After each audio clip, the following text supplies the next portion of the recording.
રાજકોટ જિલ્લાના ઉપલેટામાં chambers of commerce and ઇન્ડસ્ટ્રીઝની સાધારણ સભામાં હોદ્દેદારોની વરણી થઈ। ઉપલેટા ચેમ્બર્સ ઓફ ઇન્ડસ્ટ્રીઝની સાધારણ સભામાં હોદ્દેદારોની વરણી કરવામાં આવી હતી, જેમાં પ્રમુખ તરીકે અલ્પેશભાઈ વોરાની નિમણૂક કરવામાં આવી। ઉપપ્રમુખ દીપકભાઈ રામાણી, ખજાનચી જયેશભાઈ વસંત, મંત્રી વિનુભાઈ દેરવાડા, સહમંત્રી વાલજીભાઈ રામોલિયાની નિમણૂક કરવામાં આવી। વેપારીઓની દ્વારા કોર્નામેન્ટ લીધી હતી અને અન્ય લોકોને પણ લેવા વિનંતી કરી હતી। દરમિયાન કામગીરીનો વિગતવાર અહેવાલ પણ આપ્યો હતો અને સાથે આવનારા વર્ષમાં પણ વેપારીઓ સાથે રહી વેપારીઓની પડતી સમસ્યાઓ અને તેમના થતા ફાયદાઓ અંગે પણ સતત મહેનત કરશે તેવું જણાવવામાં આવ્યું હતું।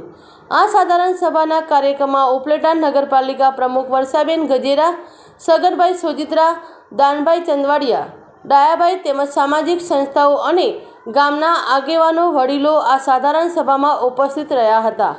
આજરોજ આરએસ પાર્ટી પ્લોટમાં ઉપલેટા ચેમ્બર્સ ઓફ કોમર્સની 25મી સિલ્વર જ્યુબિલી વાર્ષિક સાધારણ સભાનું આયોજન થયેલ।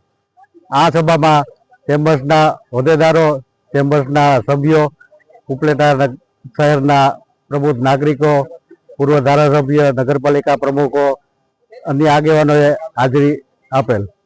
આ સભામાં 2026ના નવા હોદ્દેદારો તરીકે નવા ઉપપ્રમુખ અલ્પેશભાઈ વોરા, ઉપપ્રમુખ દીપકભાઈ રામાણી, મંત્રી હું વિનુભાઈ ગેરવડા, સહમંત્રી વાલજીભાઈ રામોલિયા ને ખજાનચી તરીકે જયેશભાઈ વસંતને જવાબદારી સોંપવામાં આવેલ છે।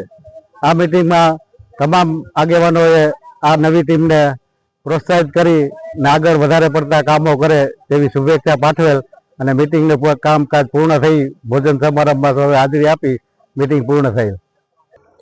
Bureau report Arshibhai Ahir, Upleta.